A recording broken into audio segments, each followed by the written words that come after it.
HRIT. Here we go. Kegiatan bincangnya, mohon maaf untuk Bapak Ibu, boleh tolong dimatikan dahulu mikrofonnya. Ya, terima kasih. Ya. Oke, baik, terima kasih untuk memperlancar acara hari ini, gitu ya. Silahkan dimatikan dulu mikrofonnya. Nanti akan kami persilahkan apabila ingin bertanya atau ingin berdiskusi. Baik, terima kasih. Kegiatan bincang saat ini, gitu ya, atau siang ini diinisiasi oleh Biro Seven Sense Konsultan, ALT Media Konsultan, dan AEM for Mental Health, gitu ya.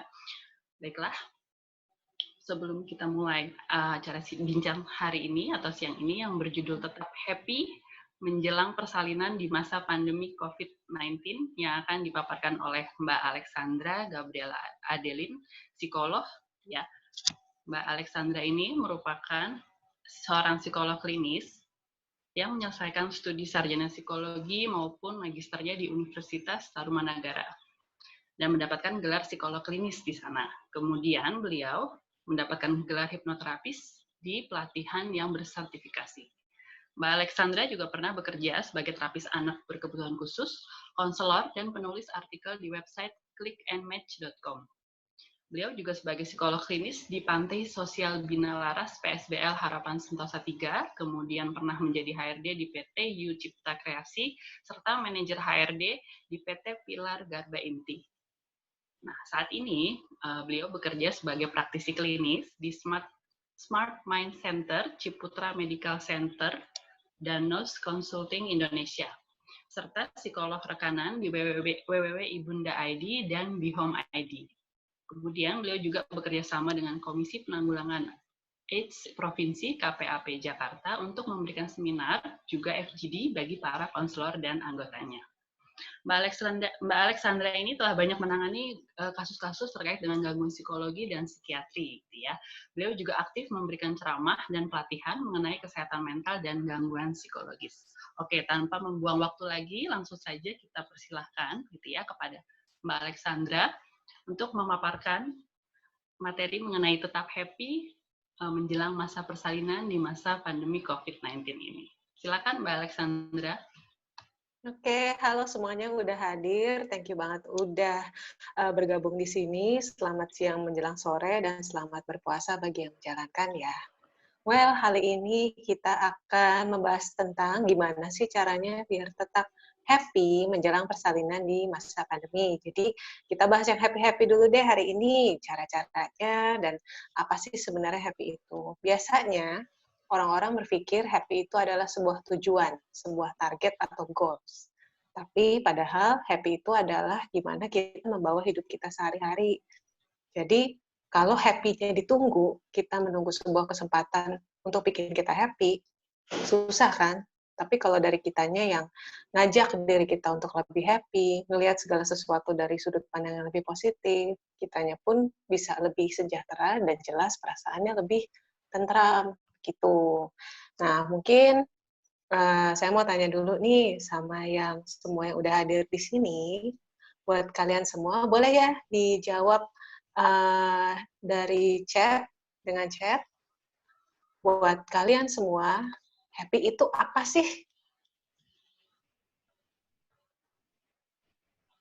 Silakan Bapak Ibu, monggo silakan, di situ ada kolom chat di bawah ya, atau kalau di handphone ada di depan yang di bawah. Itu silakan di-sharekan. Happy itu apa ya menurut Bapak Ibu gitu ya, Mbak Alexa ya?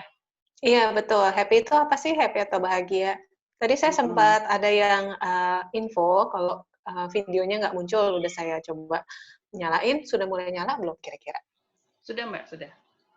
Sudah ya. Oke, buat yang hadir, audiens maupun moderator, mungkin kalau pada bingung happy itu apa, dari moderator yang juga psikolog nih, boleh kasih info juga, happy itu apa sih, atau bahagia itu apa sih? Sayang kalau di sini nggak bisa ditunjuk ya, kalau bisa lagi seminar beneran, pasti akan saya tunjuk nih kalau pada pasif nih. Mungkin boleh kasih reaction kali nanti Mbak Alexa ya, selain di chat, kalau ada yang mau sharing, bisa ya, langsung kasih reaction. boleh. Itu ya Mbak Alexa, silakan Bapak Ibu ya, nanti boleh dada-dada gitu ya, bisa ada di reaction. Oke. Tadi ada nah ini ada nih dari Mbak Elma nih, Mbak Alexandra. Ya, emosi positif yang bisa menularkan rasa positif itu ke orang lain juga, betul. Jadi happy itu adalah emosi positif, dan kalau kita udah happy, baru kita bisa nularin ke orang lain. Terus from Didi Nuraini dia, happy, tenang, tentram, nggak ada beban, benar. Nah, ada juga yang mungkin nanti ada yang mau share nggak, kira-kira apa sih yang sering dilakukan, atau tindakan apa yang biasa dilakukan dan menimbulkan efek happy gitu. Bahagia itu menjadi diri sendiri tanpa merugikan orang lain. Benar, semuanya pada positif nih kelihatannya ya. Syukurlah kalau begitu. Well, jawabannya bagus-bagus. Jadi kita lihat dulu ya, kita perhatikan di sini. Menurut penelitian dari Lyubomirsky, jadi dia bilang orang yang bahagia itu adalah orang-orang yang lebih sering mengalami emosi positif seperti perasaan gembira, semangat, bangga, dan lebih jarang mengalami perasaan negatif seperti sedih, cemas, dan marah.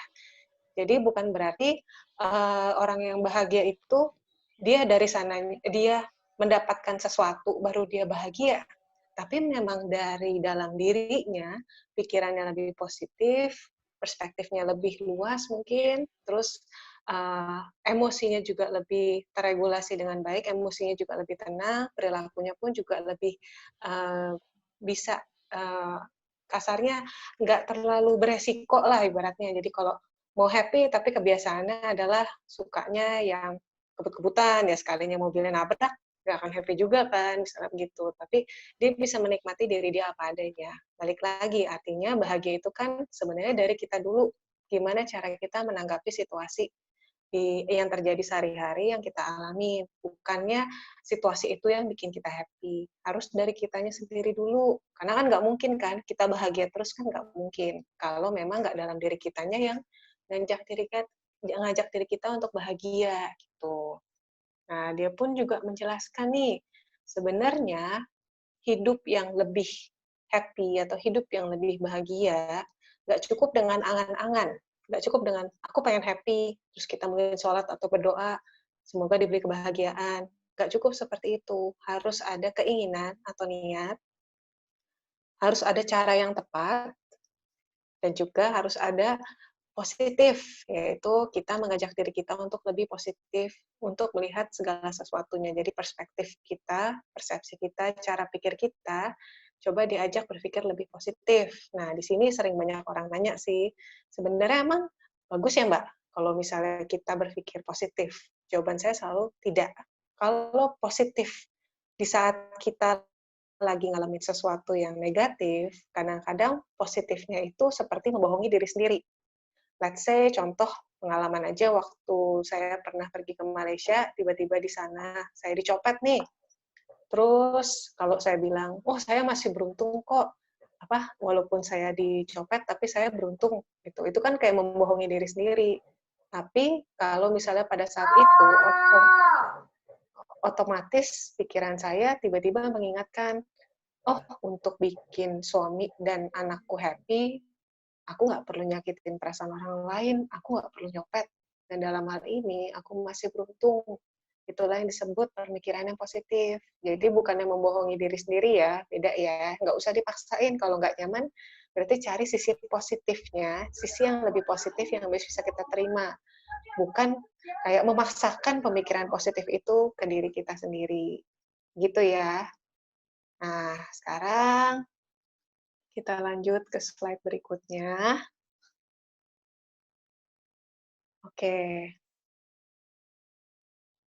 Yang menjadi masalah atau sering dialami, terutama khususnya kan kita lagi bahas tentang ibu hamil yang menjelang kelahiran ya, menjelang persalinan, yang bikin sulit merasa bahagia itu apa sih? Apalagi kalau kita lagi di masa pandemi nih. Jadi kan pertama-tama kalau dari pasien-pasien yang suka sharing, mereka bilang, aduh kalau misalnya ke RS lagi banyak virus nih, jangan-jangan ada yang nggak kedeteksi, terus kesehatannya di sana gimana ya, kebersihannya gimana, keamanannya bagaimana, apakah di klinik juga banyak orang sakit, jangan-jangan mereka jadi jangankan ke pasien yang lain, kadang-kadang dokternya pikirnya dibawa carrier lah, atau bawa maksudnya bawa virus lah, atau mungkin di pendamping-pendampingnya, perawat-perawatnya juga kayaknya juga mungkin kurang sehat lah, atau takutnya bawa virus juga. Jadi pemikiran-pemikiran yang mengkhawatirkan seperti itu.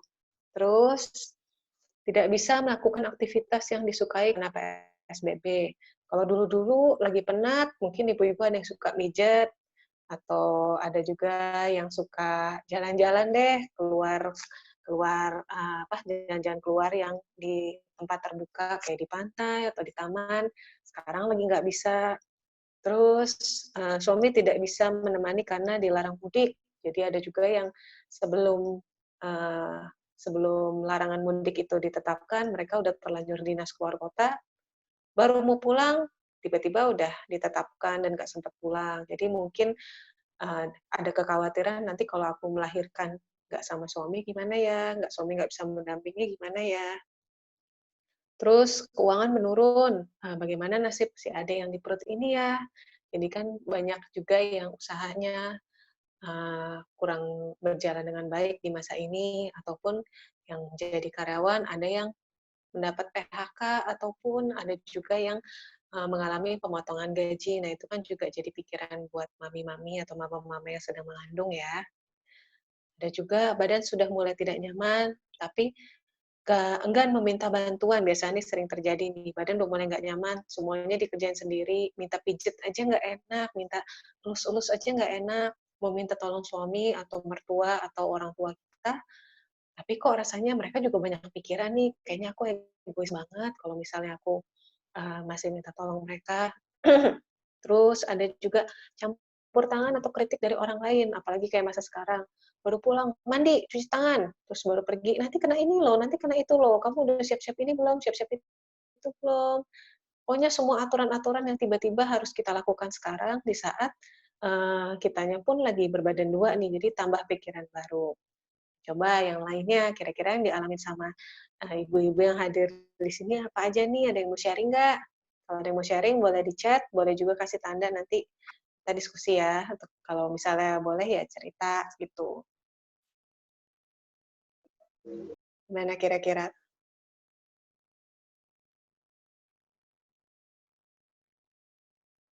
Boleh apa aja, yang penting apa sih yang jadi masalah buat aku sekarang gitu. Apa sih yang bikin aku ngerasa kepikiran? Apa sih yang bikin aku ngerasa gak nyaman gitu. Ya, silahkan Ibu-Ibu kalau ada yang ingin sharing mungkin atau ingin bertanya kepada Mbak Alexa. Mungkin pertanyaannya ya, nanti, Mbak, ya? Ibu Esti, pertanyaannya nanti dulu, tapi sharing dulu nih, pengen tahu kalau dari ibu-ibu yang hadir di sini masalahnya seperti apa sih yang dihadapin gitu. Boleh, oke. Silakan Ibu-Ibu. Adakah? Ada yang ingin sharing? Mungkin di chat atau secara langsung mungkin ya, silakan. Tombol reaction-nya boleh diklik gitu ya. Lalu di unmute. Oke. Ini ada nih Mbak Alexa, dari Ibu silakan. Elma.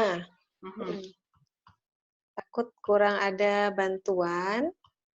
Oke. Tadi Ibu Elma bilang takut kurang ada bantuan nanti ketika anak lahir, mertua tidak bisa bantu karena beda negara, tidak bisa traveling. Oh ya benar juga sih. Benar juga kalau itu. Kalau dari bayi yang baru lahir, kalau minta tolong suster atau pekerja, mungkin kita masih belum percaya, ya itu bisa jadi menambah pikiran juga sih Bu, yang karena ada social distancing ataupun ya kita nggak ada larangan nggak boleh kemana-mana dulu gitu. Well, thank you banget sharingnya Ibu Elma. Kita lanjut ya. Nah, oke. Jadi, ada lagi dari Bu Latifah, teman lahiran tidak ditunggu keluarga, padahal kita butuh dukungan. Iya, betul. Kayak yang tadi saya sempat sebutkan, mungkin kalau yang suaminya lagi pergi, nggak bisa pulang, nggak bisa nemenin, karena memang lagi ada larangan untuk pergi keluar kota ataupun pergi ke tempat yang jauh gitu ya. Apalagi yang kalau misalnya mereka sampai perginya ke luar negeri, cuma bisa lewat telepon, ya keluar kota juga cuma bisa lewat telepon sih memang. Oke.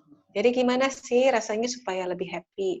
Di sini saya mau jelasin dulu, kalau di dalam terapi psikologi ada yang namanya CBT, Cognitive Behavioral Therapy, yang menjelaskan bahwa manusia itu dipengaruhi oleh pikiran atau thoughts, emosi atau emotions, dan perilaku atau behavior.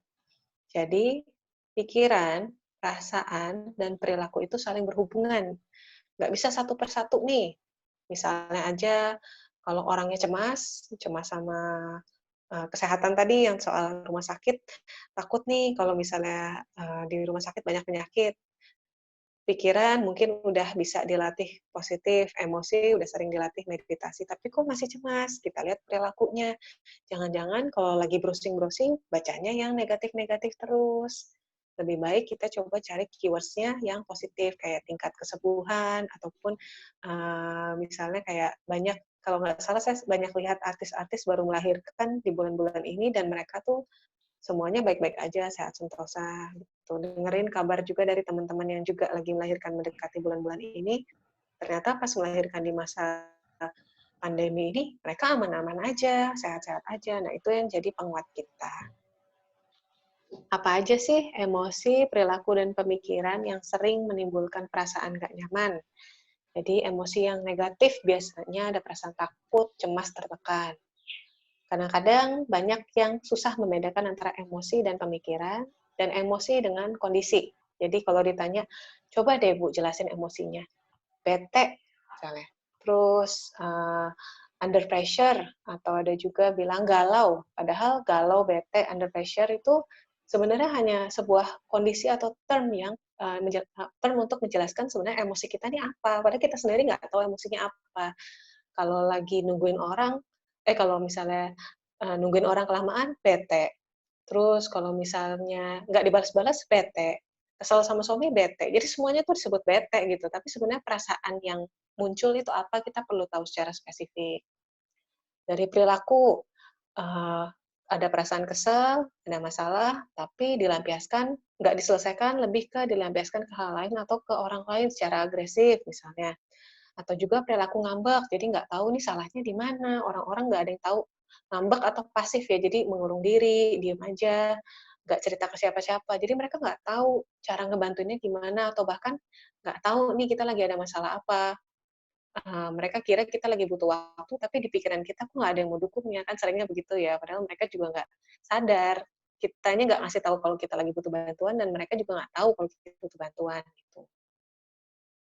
Terus bertindak manipulatif untuk mendapatkan simpati, itu juga hati-hati. Ada yang kayak misalnya butuh perhatian lebih, jadi mereka lebih menunjukkan kayak, apa, "Aku nih sakit-sakitan loh, aku nih lemah loh." Jadi mereka yang penting orang jadi simpati sama saya dan jadi apa, memberikan perhatian lebih ke saya. Tapi itu kan tidak menyelesaikan permasalahan, dan belum tentu juga orang yang mau bantu itu siap sebenarnya. Jadi mungkin jadi stresor baru buat dia, kan itu juga kita nggak mau ya. Dari pemikiran, nanti akan saya jelasin lebih jauh nih soal pemikiran. Pemikiran negatif yang sering muncul, aku nih sial banget sih. Terus ini pasti semuanya bakal ngancurin saya yang udah saya bangun reputasi saya selama ini. Terus aku pasti celaka deh kalau udah seperti itu. Nah, itu pemikiran negatifnya. Beberapa contoh pemikiran yang bikin nggak happy adalah pemikiran yang pertama, black and white, hitam putih, minim toleransi. Salah sedikit, dia pasti nggak sayang sama saya. Dia udah nggak perhatian sama saya. Tapi kalau misalnya, ininya pemikiran yang kalau nggak benar ya salah, kalau nggak salah ya benar, kalau nggak baik ya buruk, kalau nggak buruk ya baik. Jadi nggak ada abu-abu, nggak bisa ditoleransi gitu.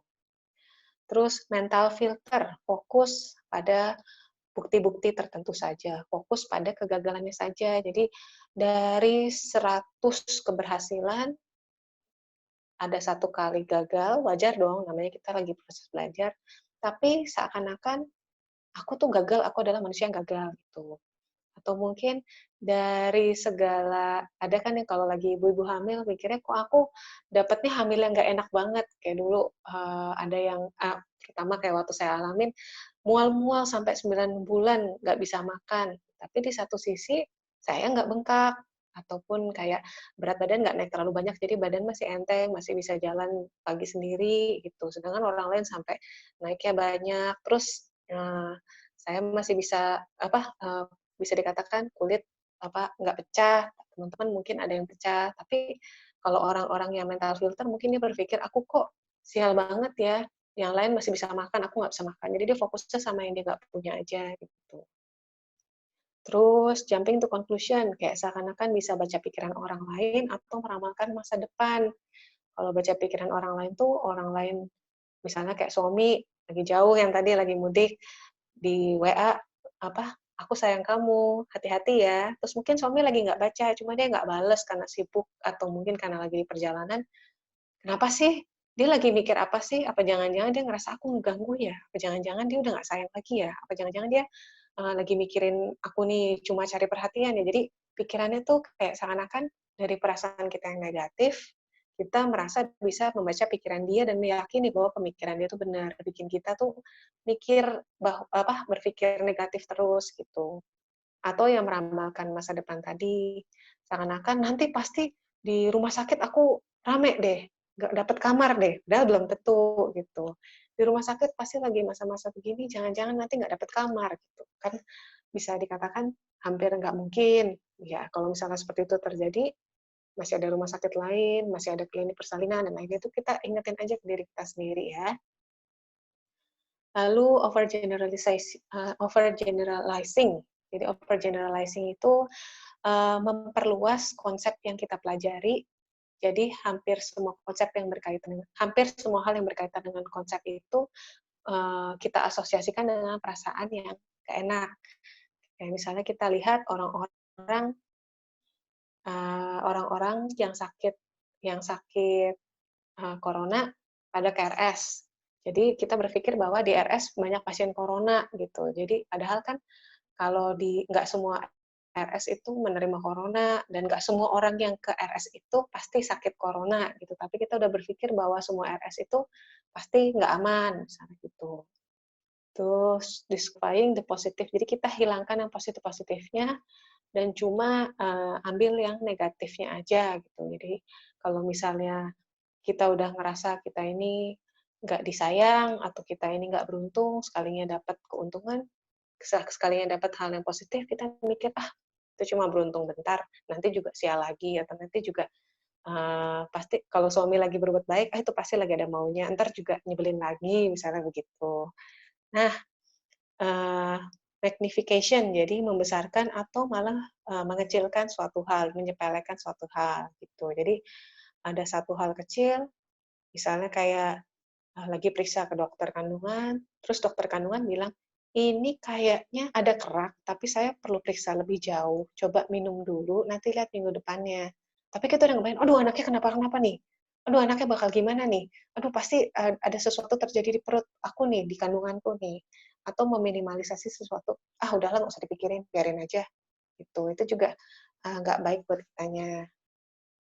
Terus ada juga emotional reasoning. Jadi kita berpikirnya pakai emosi. Jadi gara-gara ngelakuin kesalahan, terus bilang aku tuh malu banget, pasti aku bodoh banget deh. Atau orang-orang tuh pasti nganggap aku udah nggak becus deh, misalnya begitu. Karena dari dalam dirinya udah ngerasa malu kah, atau sedih kah, atau kecewa gitu. Kita melakukan pertimbangannya berdasarkan perasaan. Terus ada labeling juga. Jadi kita melabel kesalahan dikit ataupun tindakan kita yang kurang baik sedikit, walaupun kita nggak sengaja, tapi langsung menyebut diri kita dengan sesuatu perkataan yang kurang baik lah.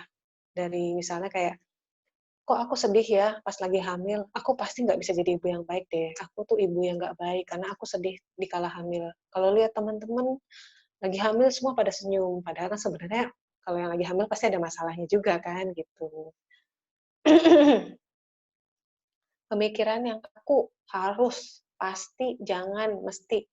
Kita coba rasain deh, kalau memang ada orang yang maksa kita melakukan sesuatu, kamu tuh nanti harus ini, gitu, atau harus itu, atau kamu pasti begini, pasti begitu. Pasti kan kita juga ngerasain nggak enak. Apalagi kalau kita memaksa kita sendiri, jelas lebih nggak enak lagi. Nah, tadi ada pertanyaan, tapi saya selesain dulu, nanggung terakhir ya, ini ya. Personalizations, jadi merasa semuanya itu adalah tanggung jawab kita, jadi seakan-akan semua kegagalan yang terjadi itu salahnya kita, atau malah sebaliknya, kita nyalahin orang lain, gitu. Nah, dari sini saya coba jawab dulu chat-nya ya. Tadi dari Bu Elma, bedanya emotional reasoning dan labeling itu apa ya, Bu? Apakah labeling itu hasil dari emotional reasoning? Emotional reasoning itu kita menalar dengan emosi gitu. Karena kita marah, kita bisa karena kita marah, padahal kita tahu nih kalau melakukan tindakan itu merugikan kita atau merugikan orang lain. Akhirnya kita ambil keputusan karena emosi kita yang lagi kesal itu misalnya. Terus kalau misalnya kita lagi marah, kita pasti ngelihat orang lain tuh nggak sesuai sama pemikiran kita atau nggak ngehargain kita. Padahal sebenarnya ya mereka, misalnya kayak kita lagi kesel, terus pengen cerita nih sama suami, ya aku mau cerita dong. Tiba-tiba suami bilang, ntar dulu deh, gitu. Terus sambil dia megang HP, terus dia bilang, ini kenapa sih nggak perhatian banget sama saya? Kok kayaknya dia emang misalnya kayak apa dia memang emang nggak mau bantu aku ya, misalnya begitu. Padahal mungkin suaminya juga lagi ngerjain sesuatu, lagi fokus sama kerjaannya. Kalau labeling itu kan lebih ke self labeling, labeling ke diri sendiri dan juga labeling ke orang lain. Jadi lebih ke kita menganggap diri kita atau kita menganggap orang lain apa sih? Biasanya kalau kita udah menganggap seseorang itu pembohong, biar gimana pun yang dilakukan atau diusahakan, dia tetap akan kita anggap berbohong. Kita jadi susah percaya sama dia. Kalau kita udah nganggap diri kita itu nggak baik atau nggak becus kadang-kadang kalau kalau misalnya ibu-ibu yang lagi baru pertama kali punya anak ya, kok aku kayaknya nggak becus banget sih jadi ibu, karena kan masukan dari mertua, masukan dari orang tua yang mereka udah punya pengalaman bertahun-tahun ngurus anak, jelas beda dong pengalamannya, keterampilannya.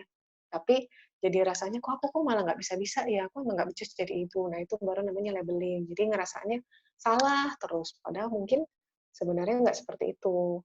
Itu ya. Semoga terjawab ya Bu Elma. Terima kasih pertanyaannya. Oke, balik lagi. Oke, kita mulai dari kognitif dulu yuk. Nah, jadi gimana sih mengajarkan pikiran kita untuk lebih positif?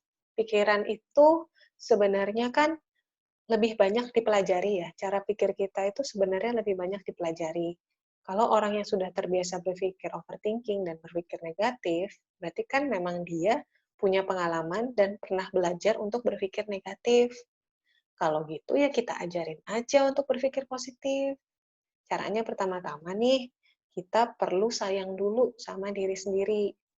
Kenapa saya bilang sayang sama diri sendiri? Maksudnya di sini adalah toleransi. Sama kayak kalau ibu atau mungkin ada bapak di sini, bagaimana ibu dan bapak menangani ataupun menghadapi sahabat kita yang lagi butuh bantuan. Kan nggak mungkin kan kita nyalah-nyalahin. Pasti kita tenangin dulu. Kita jadi lebih toleran karena kita ada perasaan care atau sayang sama mereka. Gitu. Jadi sayang ke diri sendiri itu yang paling penting.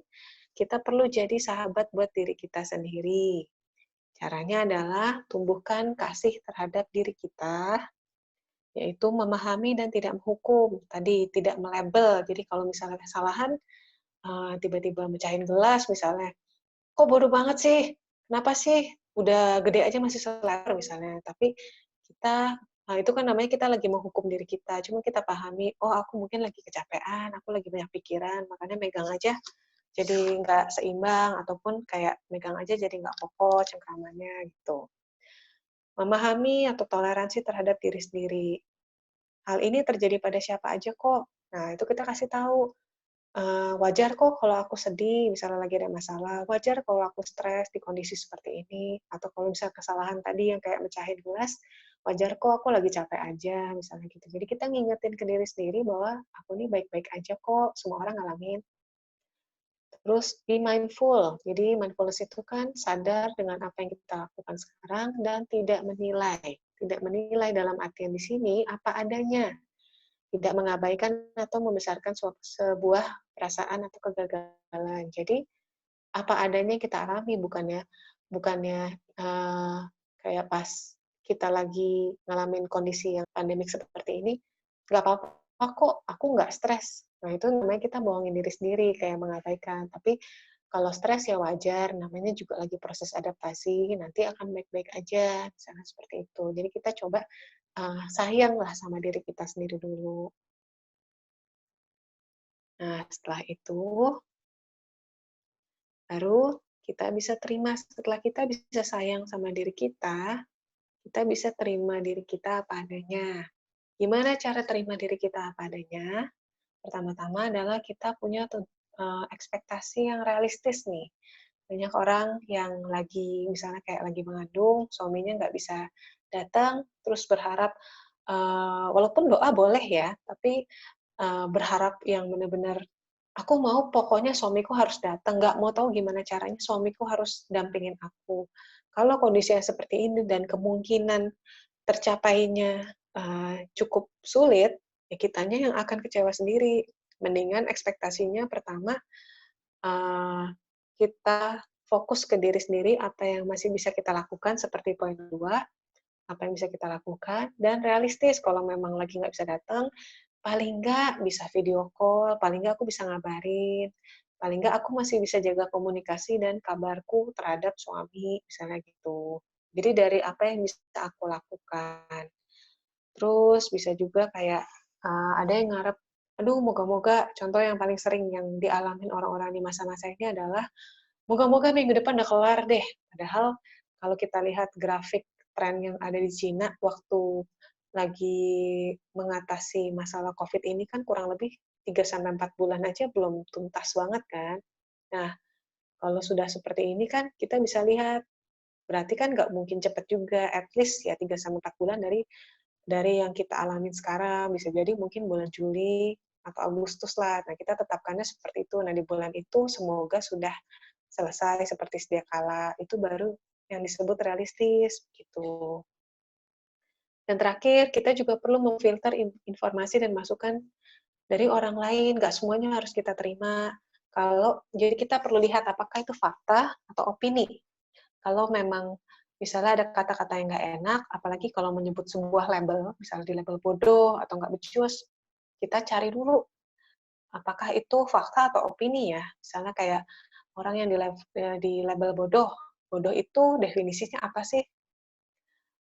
Nggak becus itu definisinya apa? Misalnya kalau misalnya nggak becus itu nggak bisa melakukan segala sesuatu dengan benar, apa-apa mesti dibantu.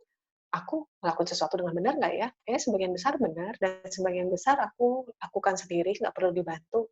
Artinya kan bukan fakta. Kalau bukan fakta, berarti kan opini. Nah, dari opini orang terhadap Anda coba filter, pilih apakah memang aku boleh terima atau tidak. Aku perlu menerima ini atau tidak, seperti itu. Kalau memang fakta, baru dijadikan refleksi apa yang bisa dilakukan supaya aku bisa lebih baik. Gitu. Jadi bedain antara fakta dan opini ya. Kalau opini, semua orang boleh beropini, tapi kita juga bebas untuk memilih mau menerima opini itu atau tidak. Gitu. Itulah pentingnya kita untuk dikelilingi sama orang-orang yang positif. Kalau kita sepositif apapun, tapi temenannya sama kelompok orang-orang yang pesimis, kemungkinan besar pikiran kita akan pesimis juga. Gitu. Nah, dari perilaku, seperti tadi yang dijelaskan di slide awal, bahwa kita butuh cara hidup yang tepat selain niat, gitu. Cara yang tepat dan niat dan positif. Nah, cara yang tepatnya adalah pertama-tama kita belajar bersyukur. Terdengar simpel, terdengar terlalu kayak pasrah, tapi sebenarnya yang dibutuhkan adalah sebenarnya cara bersyukur ini bisa mengajarkan pikiran kita yang negatif tadi supaya dia punya cara baru untuk berpikir, sehingga pikiran kita bisa belajar untuk lebih positif, tahu cara untuk berpikir lebih positif. Kita syukuri, kalau bisa sih pakai semacam toples atau kayak di gambar ini pakai buku, apa aja sih yang aku syukuri hari ini. Contoh yang tadi saya kecopetan ya, aku bersyukur nggak perlu nyopet, nggak perlu nyakitin orang lain, supaya bisa bikin suami sama anakku happy. Nah, bersyukur di sini kalau buat ibu-ibu apa? Aku bersyukur aku masih bisa tidur enak, aku masih bisa makan cukup, masih bisa main sama si adik di perut, adik mulai aktif nih, walaupun perut udah berat, badan nggak enak, tapi aku bersyukur dia sehat, artinya kan dia gizinya cukup, misalnya begitu. Satu lagi adalah memuji. Ini terutama untuk hal-hal yang kita nggak suka, dan terutamanya lagi untuk hal-hal yang, untuk orang-orang yang kita nggak suka. Semua orang melakukan suatu tindakan tertentu, pasti punya alasan. Seenggak nyaman apapun, seenggak enak apapun, senegatif apapun responnya, pasti ada alasannya. Entah untuk melindungi diri dia sendiri, atau untuk melindungi kita. Misalnya kayak kita dikritik, disuruh-suruh melakukan sesuatu, dibilangnya ini supaya kamu berubah lebih baik, kan tujuannya supaya dia memang lebih, dia care sama kita, gitu. Nah, di sini ajarkan pikiran kita untuk memuji dia. Dua hal ini kalau dilakukan, walaupun awal-awalnya sulit, tapi lama-kelamaan akan mengajarkan kita untuk selalu melihat dari sisi positifnya juga.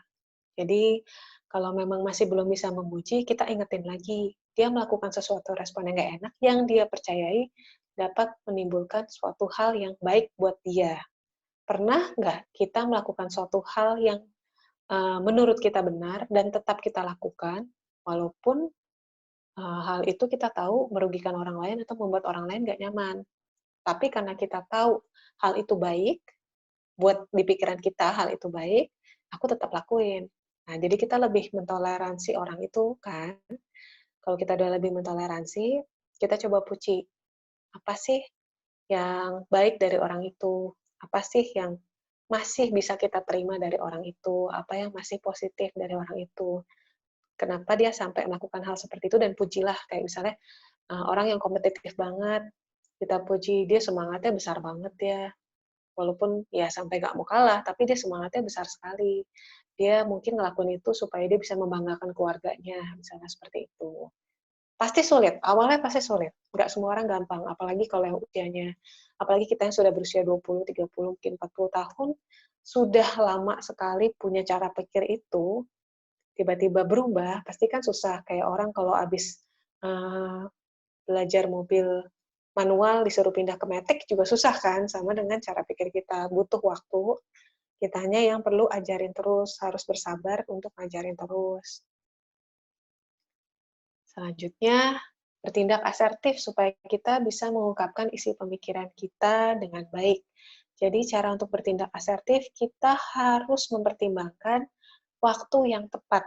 Jadi banyak kasus nih yang sering diceritakan sama pasien-pasien, lagi hamil besar, tapi suaminya nggak mau bantuin ngurus rumah, kok kayaknya nggak empatik banget, aku jongkok aja susah, tapi kok suami nggak nawarin, mau pijitin kah, mau bantuin nyapu kah, mau bantuin nyuci piring kah, misalnya seperti itu. Nah, kalau misalnya dia baru pulang, terus kita tiba-tiba komplain, kenapa sih nggak mau bantuin saya, kayaknya nggak sayang banget, atau kenapa sih nggak mau bantu, nggak pengertian banget, ya dia juga akan kesal, pasti ada sisi defensifnya, pasti akan marah, apa sih baru pulang, kerja capek-capek, tiba-tiba dimarahin, gitu. Jadi kita lebih baik cari waktu yang tepat, misalnya dia lagi kerja, kita tanya dulu, aku mau ngomong, tapi nanti juga nggak apa-apa sih, kira-kira kapan ya, gitu. Nanti kan dia bilang sore, atau mungkin malaman deh, atau kalau enggak kita lihat dia lagi nyantai, lagi baca buku, atau lagi nonton, tanya dulu, "Yah, aku mau ngomong bentar, boleh nggak?" Kalau dia bilang, "Oh ya, apa?" Baru deh kita ngomong. Nah, terus katakan masalahnya, tapi gunakan bahasa yang tidak menyalahkan, gitu. Jadi ibaratnya, "Aku nih udah hamil besar, aku udah susah banget nih jongkok, atau mungkin aku udah gampang banget capek karena bawa badanku aja tuh berat banget. Kira-kira ada yang bisa kamu bantu nggak?" Gitu. Jadi bukannya kita yang nyuruh, misalnya dia nggak bisa nyetrika, disuruh nyetrika ya dia ya kerjaannya nggak beres, dianya stres, kitanya stres. Lebih baik ditanyakan ke dia, apa nih yang masih bisa kamu bantu, yang kira-kira bisa kamu handle untuk bantuin kerjaanku, gitu. Terus jelaskan perasaan Anda itu lebih ke perasaan kita terhadap kondisi ini. Aku happy loh kalau kamu bisa bantu, soalnya aku bener-bener udah capek banget, aku udah, kadang-kadang aku sedih, kenapa ya, aku kok nggak bisa kayak dulu lagi. Nah, kekecewaan-kekecewaan itu coba dijelasin, dan coba tunjukkan ke dia, apa sih positifnya kalau misalnya hal itu bisa dilakukan. Aku happy banget kalau kamu bisa bantu, aku berterima kasih banget kalau kamu mau menawarkan, gitu, seperti itu. Lalu yang terakhir, ungkapin keinginannya dengan jelas, karena namanya manusia kan bukan Tuhan ya, jadi kadang pengennya di ngertiin, pengennya suami udah tahu aja kita mikirin apa. Padahal ketika kita ngelihat suami kok diem aja, kok dia nggak sensitif banget, nggak ada inisiatif. Padahal sama ini juga kita yang ngerjain, ya gimana dia mau inisiatif. Dan dikira kita bisa handle aja, kita bisa ngerjain. Jadi dia nggak akan nanya, kamu bisa atau mau dibantu atau enggak. Cuma kita yang ngomong, boleh nggak kalau kamu bantuin saya di hal ini. Atau kalau perlu, bikin jadwal untuk hari apa kamu bisa bantu nggak, untuk hari apa bisa kamu gantiin saya nggak, misalnya gitu. Seperti itu ya kira-kira. Jadi supaya kita bisa menyampaikan isi pikiran kita dengan baik sama orang lain dan mencari jalan keluar yang terbaik gitu. Nah, sekarang dari emosi. Gimana sih cara ngelatih emosi? Pertama-tama dengan meditasi. Kan suka diajarin, kadang-kadang di rumah sakit juga ada yoga atau meditasi untuk ibu hamil dibuka secara gratis. Kalau misalnya nggak ada coach-nya atau nggak ada trainernya, memang sebaiknya nggak dilakukan sendiri, apalagi pakai YouTube, karena kan salah gerakan aja takutnya berbahaya buat bayi ya. Jadi meditasinya di sini lebih ke meditasi yang paling sadar, yaitu awareness aja. Jadi fokus ke nafas, fokus ke panca indera, terus bayangin perasaan kita lebih tenang. Nah, ini nanti akan kita latih ya. Sama relaksasi, jangan lupa untuk me time dengan cara apapun, senyaman apapun. Nah, pagi-pagi, subuh-subuh, sebelum masak sahur, bisa minum teh hangat dulu, sambil dihirup dulu baunya, jangan langsung diminum glek-glek, jangan seperti itu. Dihirup-hirup dulu wanginya, terus rawat diri, kalau nggak ada yang mijetin, ya mijet-mijet diri sendiri, itu nggak apa-apa. Karena dengan relaksasi, tubuh kita lebih tenang, tubuh kita ngirim sinyal ke otak, kalau kita baik-baik aja, otak pun ngasih tahu ke seluruh badan kita bahwa kita baik-baik aja. Gitu. Sebelum kita masuk ke visualisasi, sebentar saya cek dulu. Setelah ini kan kita visualisasi ya. Nah, sebelum masuk ke visualisasi, ada yang mau tanya dulu nggak? Kira-kira di sini. Ada yang mau tanya dulu? Oke, silakan ya Bapak Ibu ya, apabila ada yang ingin bertanya ya Mbak Alexa ya. Iya, boleh.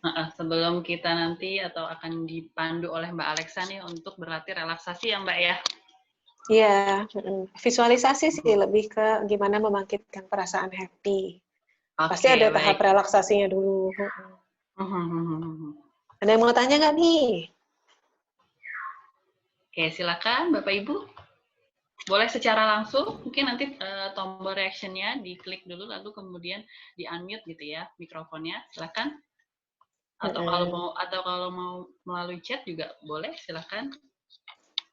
Nah, dari Bu Elma, tadi kan mencium aroma teh supaya rileks. Sebenarnya boleh nggak sih kalau diffuse aromaterapi pas hamil? Nah, kalau itu sih perlu ditanyakan ke dokter masing-masing, karena kan tiap orang alerginya beda ya. Kalau saya pakai aromaterapi yang pakai diffuse begitu, asmanya langsung kambuh. Jadi beda-beda tiap orang. Cuma setahu saya kalau lewat pernapasan asal nggak terlalu banyak. Jadi pernapasan dan kulit itu zat yang masuk ke tubuh kita tuh nggak banyak. Jadi pakai obat-obatan yang untuk sakit kulit, pakai obat kulit itu nggak apa-apa. Kalau bau-bauan, kalau misalnya aromaterapi itu dianggap berbahaya buat janin, apa bedanya sama kita ngepel? Kita ngepel kan juga nyium bau kan, jadi sebaiknya sih tanya dulu aja ke dokter gitu.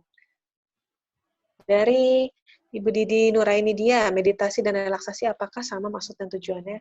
Kalau relaksasi itu lebih ke merelekskan badan, pikiran, dan lakukan hal yang bikin kita benar-benar tenang gitu. Kalau meditasi itu kita fokus ke pikiran kita, fokus pada saat ini sehingga pikiran-pikiran negatif lain, perasaan-perasaan negatif itu yang kan tujuan meditasi itu supaya kita nggak terlalu mikirin masa depan dan nggak terlalu pusingin masa lalu. Jadi kita fokus ke masa sekarang, nikmatin masa sekarang dan supaya kalau dari analisa neurologinya supaya gelombang otak kita yang kalau lagi cemas kan aktif banget nih pikirannya, gelombang cepatnya.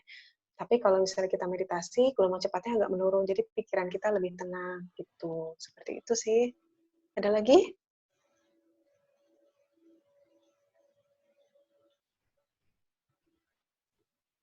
Ada lagi, Bapak Ibu? Kalau nggak ada, mungkin bisa kita mulai ya. Jadi nanti kalau ada yang sudah terlanjur ngetik, paling menyusul setelah kita visualisasi ya. Oke. Ya, oke, silakan Mbak Alexa. Jadi Saya akan membimbing dari tahap 1. Ya, terima kasih juga Ibu Didi. Dari tahap 1 sampai tahap 6, dan nanti supaya Ibu dan Bapak, mungkin Bapak bisa ngajarin ke Ibunya juga, bisa melakukan hal ini di rumah paling tidak 10-20 menit setiap hari. Nggak usah lama-lama, nggak usah dipaksain. Kalau memang lagi ribet, ya jangan. Nanti malah jadi stresor baru karena ngerasa ini tanggung jawab baru. Bukan begitu. Tujuannya untuk bisa bikin kita lebih rileks, bikin kita lebih happy. Kalau memang nimbulin perasaan nggak enak, ya coba cari waktu yang lebih tepat. Ada satu hal yang paling penting untuk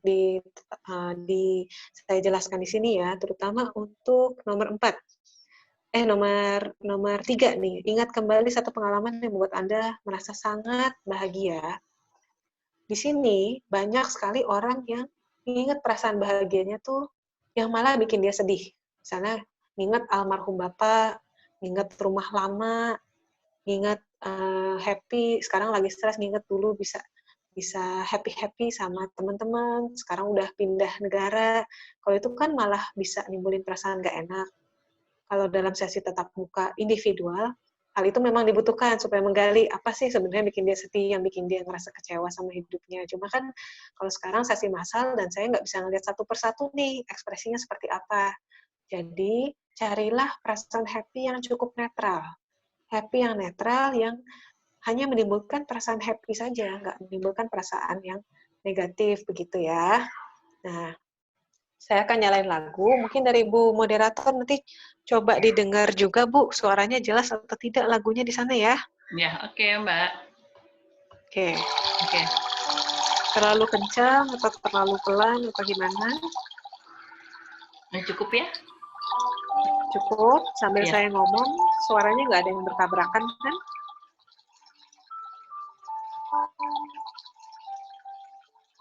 Ibu Esti? Ya, oke Mbak.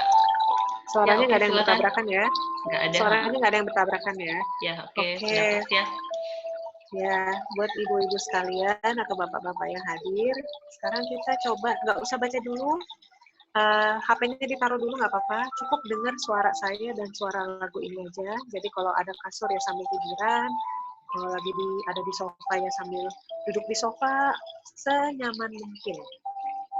Nggak ada aturan apapun. Oke. Kalau sudah, sekarang coba atur napasnya. Tarik yang agak dalam. Lalu usahakan tahan sebentar dan buang pelan-pelan.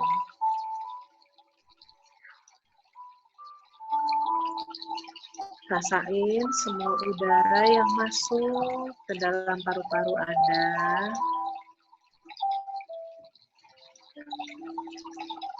Dan setiap udara yang keluar dari diri Anda, mengosongkan paru-paru Anda.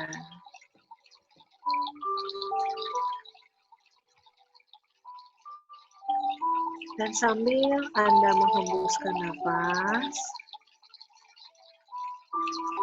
izinkan sedikit demi sedikit beban yang ada dalam diri Anda, rasa sakit, pegel, atau kaku yang ada di badan Anda,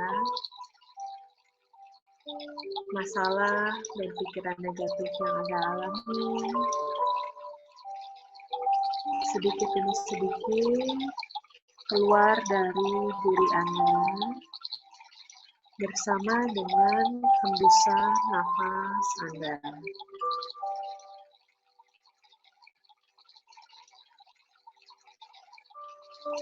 Sehingga setiap kali Anda menghembuskan nafas, izinkan tubuh Anda untuk menjadi lebih ringan,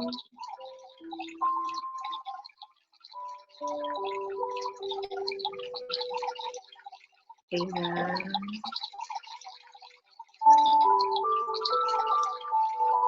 dan ringan.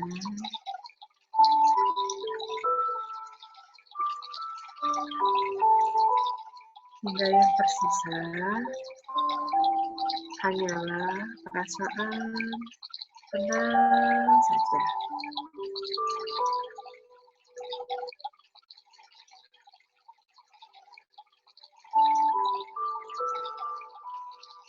Biarlah seluruh tubuh Anda pasrah,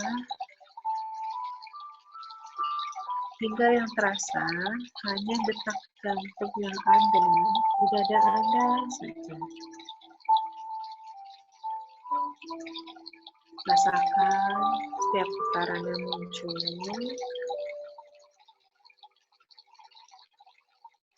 denyutan yang ada di dada Anda,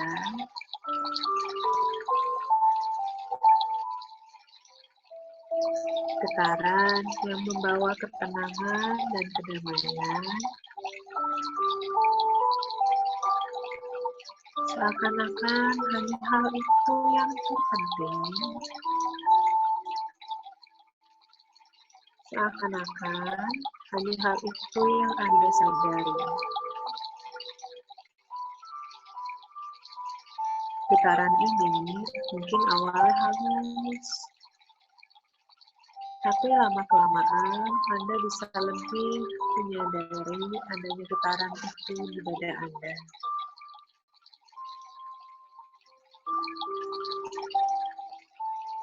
Bagi yang belum merasakan getaran itu, tidak apa-apa. Fokus saja pada bagian tubuh Anda yang terasa nyaman dan rileks sekarang. Lalu, coba ingat kembali satu pengalaman yang membuat Anda sangat bahagia.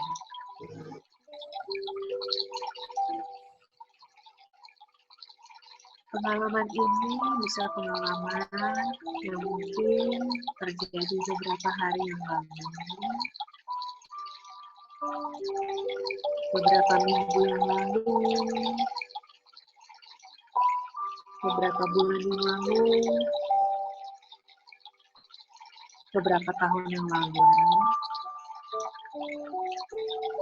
Yang jelas, dan yang terpenting,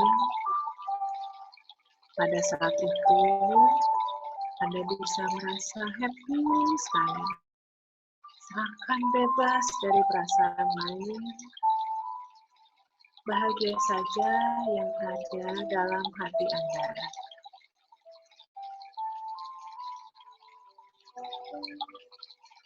Izinkan diri Anda kembali mengalaminya. Seakan Anda benar-benar kembali di masa itu. Mendengar apa yang Anda dengar. Merasakan apa yang Anda rasakan. Melihat yang Anda lihat.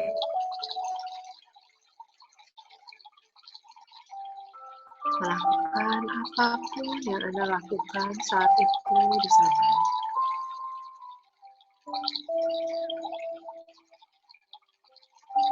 Dan dari perasaan happy ini,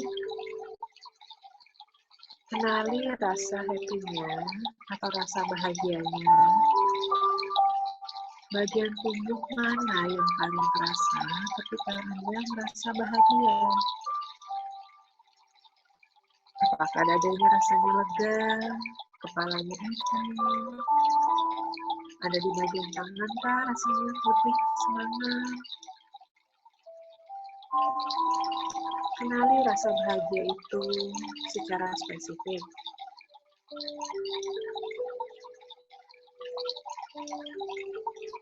Setelah Anda mengenali bagian tubuhnya, sekarang coba tentukan. Bila rasa bahagia ini punya warna, apa warnanya? Anda bebas memilih warna apapun, selama warna itu menurut Anda paling menggambarkan perasaan bahagia.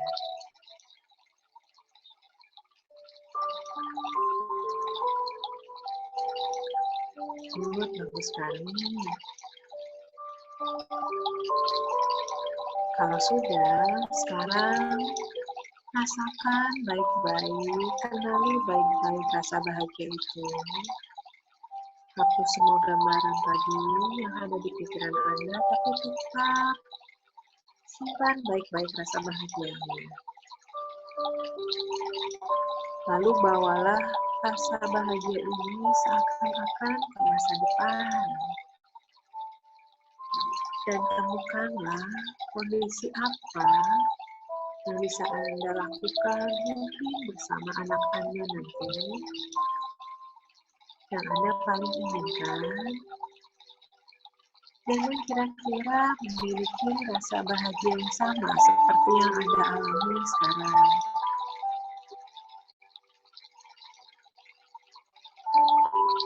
Perasaan ketika Anda pertama kali menggendong anak Anda yang baru lahir,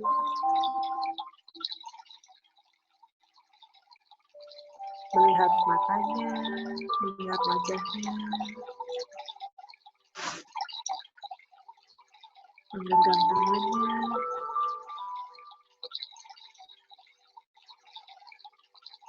seakan-akan tidak ada hal lain yang penting.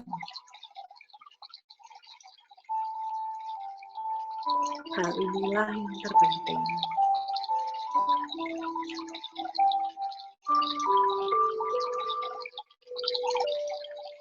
Bisa juga ketika Anda mulai mengajarinya berjalan di taman atau mungkin di pantai. Ketika melihat wajah anak Anda yang puas, seakan-akan ingin menunjukkan ke mamanya atau ke ibunya bahwa dia sudah bisa jalan.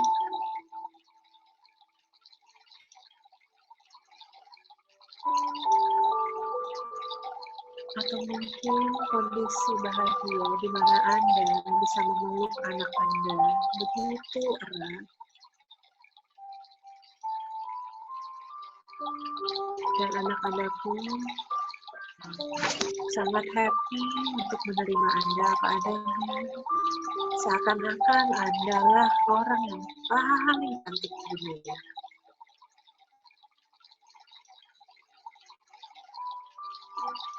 Dari sini, katakan dalam hati, aku bahagia. Dan aku bisa membuat orang-orang di sekitarku bahagia.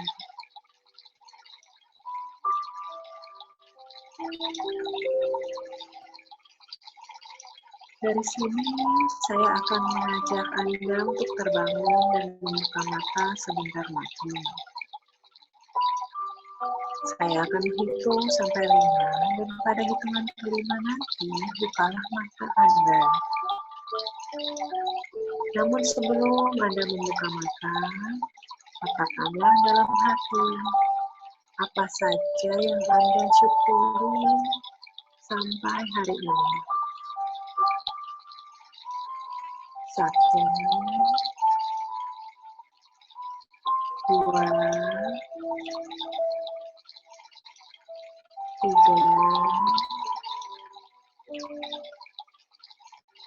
4,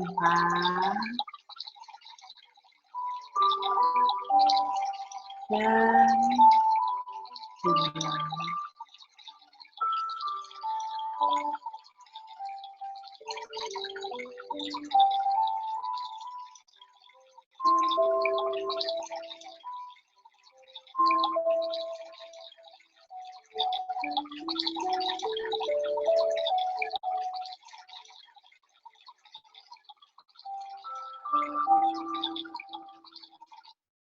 Oke, semoga sudah semuanya membuka mata ya. Sudah semua? Ibu moderator sudah? Sudah nih Mbak Alexa. Gimana nih ibu-ibu yang lain Mbak Alex? Ya, ibu-ibu yang lain bagaimana perasaannya? Coba deh di-sharing apa saja sih yang disyukuri tadi sebelum membuka mata. Ya, boleh ya Mbak Alexa ya. Silahkan ya Ibu-Ibu ya. Di chat Hmm, boleh atau langsung boleh. atau Mikrofonnya ada yang mau silahkan nanya juga di boleh. unmute. Hmm. Tombol reaction-nya silahkan diklik boleh atau langsung di unmute. Mikrofonnya silahkan.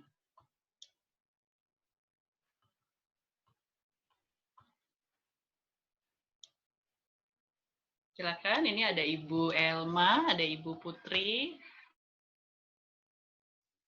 Ibu Siti Rahma, Oke. Ibu Latifah, Wah, Ibu Dini, Ibu menurut Ibu Didi, Elma, rasanya lebih ringan atau lega dan Ibu pernapasan lebih Intan gitu ya. lancar. Oke, thank you banget Bu sharingnya. Tadi bersyukur apa Bu sebelum membuka mata, Bu Elma? Bersyukur dari Bu Latifah, bersyukur masih diberi kesehatan sehingga bisa kumpul sama suami dan anak. Wah, syukur sekali ya bisa seperti itu. Ayo, ada lagi nggak?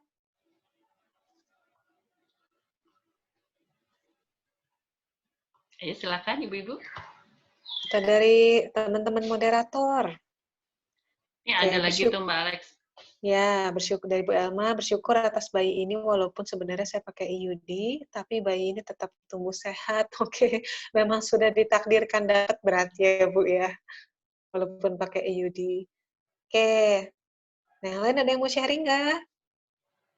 Silahkan nih Ibu-Ibu. Atau ada yang mau nanya nggak nih? Karena setelah ini kita akan slide terakhir dan kita selesai dari seminar untuk hari ini. Ya. Seminar, diskusi santai hari ini maksudnya, kok seminar jadinya. Karena terbiasa offline ya Bu ya, masih ini new Iya. normal ya Bu ya. Ya Mbak ya. Oke, gimana yang lain? Kalau nggak ada yang mau sharing lagi, kita lanjut ya. Ya, silakan Mbak Jadi, Alexa. tips sebagai kesimpulan, gimana caranya bisa happy? Yuk, mulai kita sayangi diri kita dan bantu diri kita untuk lebih happy. Pertama-tama, coba puji diri kita yuk. Sadari semua usaha dan pencapaian kita yang udah kita lakukan sejauh ini. Jangan lupa juga traktir diri kita untuk sesuatu yang udah lama banget kita pingin. Kalau misalnya pengen minum coklat atau kopi, kadang-kadang mikir, sayang aku mesti ngumpulin uang. Kali ini, ya udah deh, aku udah berusaha sebaik mungkin untuk bantu suamiku, aku udah beres-beres, aku udah mengoptimalkan semuanya, aku udah capek-capek kerja, ya udah aku mau traktir diriku deh. Nggak hanya minuman saja atau makanan, tapi bisa juga, udah lama pengen beli baju itu, nanti setelah melahirkan, aku bisa pakai nih, udah nggak ada dedek di perut atau mungkin beli skincare kalau buat yang perempuan gitu. Terus tulis deh apa aja yang kita sukai dari diri kita untuk ingatan diri kita bahwa kita ini berharga. Apa sih yang aku suka sama diri aku? Entah itu dari fisik, entah itu dari sikap, entah itu dari perilaku, ataupun entah itu dari mungkin kayak semangatnya yang beda sama orang lain, itu boleh. Terus berbagilah kebaikan dengan orang lain, karena ketika kita berbagi, secara otomatis kita jadi merasa lebih dari orang lain, kita merasa mampu, kita merasa penuh, dan kita bisa menolong orang lain, jadi kita kayak meringankan beban orang itu, ada perasaan kita dibutuhkan, kita ini berharga. Gitu. Ucapkan rasa terima kasih kita terhadap semua yang sudah kita perjuangkan. Walaupun ada yang kurang tepat, walaupun ada yang sedikit mungkin pernah mengalami kegagalan, tapi terima kasih walaupun nggak sesuai dengan yang kita ekspektasikan, tapi aku berjuang terus sampai mendapatkan hal ini, sampai ada di posisi sekarang. Terima kasih udah 9 bulan ini ataupun 6 bulan ini aku jaga diriku. Kadang-kadang kan kalau ibu-ibu ada yang sampai nggak mau makan makanan tertentu karena takut meracuni bayinya. Padahal doyan banget, misalnya kayak ada yang diet sushi, jadi nggak mau pantang sushi, sorry bukan diet sushi. Suka banget makan sushi, tapi karena lagi hamil dan suka ada info-info negatif soal sushi, ya udah nanti aja deh, setelah aku hamil aja Jadi kita coba terima kasih udah nahan diri demi kesehatan diri dan baby, misalnya gitu. Jangan lupa juga yang terakhir, untuk menemukan hal-hal yang membuat kita merasa bersyukur hari ini. Apa sih yang aku syukuri hari ini? 3 aja cukup kok, kalau belum bisa juga 1 aja cukup kok. Lama-lama makin banyak makin banyak. Begitu ya kira-kira sesi hari ini Bapak Ibu yang hadir, saya kembalikan ke moderator. Ya, terima kasih Mbak Alexa. Ini ada lagi nih Mbak yang chat selain Ibu Emma dan Ibu Latifah. Ibu Dini nih setelah visualisasi badan jadi lebih ringan dan perasaan tambah nyaman katanya nih Mbak Alexa. Syukur sekali kalau memang bermanfaat buat ibu-ibu dan audiens yang ada di sini ya. Kemudian ada dari kan tidak bertanya, tapi ini mencatat dan bermanfaat sekali, jelas, kemudian merdu sekali suaranya Mbak Alexa. Suara saya yang merdu. Oke. Iya, sama-sama. Semoga bermanfaat buat semuanya ya. Ya. Oke, terima kasih Mbak Alexa. Untuk Bapak Ibu mungkin ada yang ingin bertanya? Masih ada yang ingin tanya? Masih ada. Oke. Sudah 15.38 ya? Ini ada dari Ibu Intan nih Mbak Alexa, sangat menenangkan Mbak Alex. Iya, sama-sama. Semoga masih terus dilatih ya. Jangan cuma pas lagi sesi seperti ini saja, dilatih juga di rumah. Gitu. Oke, mungkin baiknya dilatihnya kapan ya Mbak Alex ya? Atau ada rekomendasi nggak nih Mbak Alex? Misalnya lebih baik dilakukannya kapan nih? Apakah bangun tidur atau ketika disarankannya ya disarankannya sebelum tidur, pas kita lagi mulai ngawang-ngawang, atau pas kita baru bangun saat yang masih ngumpulin nyawa lah kalau kata istilah zaman dulu. Karena di saat itu sebenarnya kita masuk dalam kondisi hipnosis. Jadi hipnosis itu kan bukan yang harus diinduksi dulu. Setiap hari itu kita masuk kondisi hipnosis loh. Terutama kondisi hipnosis yang paling kuat itu saat kita menjelang tidur dan baru bangun yang kondisinya benar-benar rileks dan ngawang-ngawang gitu. Nah, di situ ketika kita ngebayangin hal-hal yang positif, ketika kita ngingetin diri kita soal happy, kita seperti memberi afirmasi atau sugesti positif ke diri kita sendiri. Jadi lebih mudah untuk masuklah ke dalam pikiran kita tentang perasaan happy dan pemikiran-pemikiran yang membuat kita happy itu. Baik, jadi di masa ngawang-ngawang ya Mbak ya, kalau dulu ya disebutnya ya. Masa ngumpulin nyawa lah, kalau pagi itu kayak orang ya. ngumpulin nyawa. Kalau pas baru mau tidur itu biasanya kalau yang udah mulai ngerasa rileks banget, kayaknya mau melek itu agak susah gitu. Jadi udah mulai rileks banget, itu boleh dilakukan. Oke. Ya. Oke deh Mbak Alex, ini ada lagi nih chatnya Mbak Alex ya, intinya dari semuanya mengatakan terima kasih ya. Ini dari Bu Elma juga terima kasih Mbak Alexa dan Mbak Mesti, bagus sekali sesi ini informatif dan bikin saya jadi lebih positif. Sukses dan sehat selalu ya Mbak. Iya, sama-sama. Lancar-lancar nanti persalinannya. Amin, amin. Kemudian dari Bu Anissa, makasih Mbak Alex dan moderator, nanti coba diterapin. Oke, kemudian dari Bu Dini, terima kasih Mbak Alexa atas sharingnya, sangat bermanfaat sekali untuk kita semua. Sama-sama. Oke, baik, terima kasih. Diterapin. Jangan lupa diterapkan ya Mbak ya, supaya tetap happy ya Mbak ya tadi ya, menjelang masa persalinan, walaupun di masa pandemi COVID-19 ini ya Mbak ya. Iya, kalau mamanya happy kan babynya happy, ya nggak? Iya, betul sekali. Oke, betul sekali. Baik, terima kasih banyak Mbak Alexa atas ilmu yang sudah di-sharingkan. Kemudian terima kasih juga kepada Bapak Ibu yang sudah hadir, yang sudah tadi sharing juga ke kita ya Mbak ya. Semoga apa yang dipelajari hari ini atau apa yang dibincangkan hari ini bisa bermanfaat bagi kita semua. Iya. Terima kasih sekali Mbak Alexa dan Bapak Ibu. Selamat sore. Sama-sama. Selamat sore. Dadah semuanya. Assalamualaikum warahmatullahi wabarakatuh. Dadah.